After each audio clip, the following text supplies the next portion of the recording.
রোজায় ভোগ্যপণ্যের দাম সহনীয় রাখতে সংশ্লিষ্ট সকলকে নিয়ে কাজ করা হচ্ছে। আলু, পেঁয়াজ ও চিনির দাম যাতে সহনীয় পর্যায়ে থাকে সেদিকে সর্বোচ্চ জোর দেওয়া হবে বলে জানিয়েছে জাতীয় রাজস্ব বোর্ডের চেয়ারম্যান আব্দুর রহমান খান। সকালে ঢাকার হযরত শাহজালাল আন্তর্জাতিক বিমানবন্দরের কাস্টমস এলাকায় যাত্রীদের সুবিধার্থে হেল্প ডেস্ক উদ্বোধন শেষে একথা বলেন তিনি। এ সময় খেজুর আমদানিতেও শুল্ক কমানোর পরিকল্পনার কথাও জানান। আগামী বছর আয়কর রিটার্ন জমা দেওয়ার জন্য মোবাইল অ্যাপ চালু করার কথা জানিয়েছে এনবিআর চেয়ারম্যান।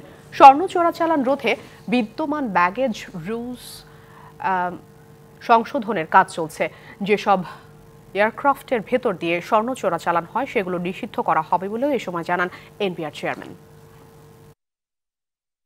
লোকাল পর্যায়ে কোনো শুল্ক নাই, ডিউটি নাই, ইম্পোর্ট স্টেজে নাই। একমাত্র আমাদের ইম্পোর্ট স্টেজে ভিএটি ছিল, সেটাও আমরা প্রথম পর্যায়ে 5% প্রত্যাহার করেছিলাম। বাকি যে 10% আছে তার মধ্যে আরও 5% প্রত্যাহার করে নেব। আমাদের হিউজ রেভিনিউ লস হবে, কিন্তু আমরা চাই সামনে রমজান আসছে, আমাদের জনগণের যাতে বিশেষ করে এই নিত্য প্রয়োজনীয় মূল দ্রব্যগুলো যাতে তাদের ক্রয় ক্ষমতার মধ্যে থাকে। নগদের সর্বোচ্চ বার 167 টাকা রিচার্জে পাবেন 1 লাখ টাকা পুরস্কার। আরও আছে প্রতি সপ্তাহে পুরস্কার ও ক্যাশব্যাক।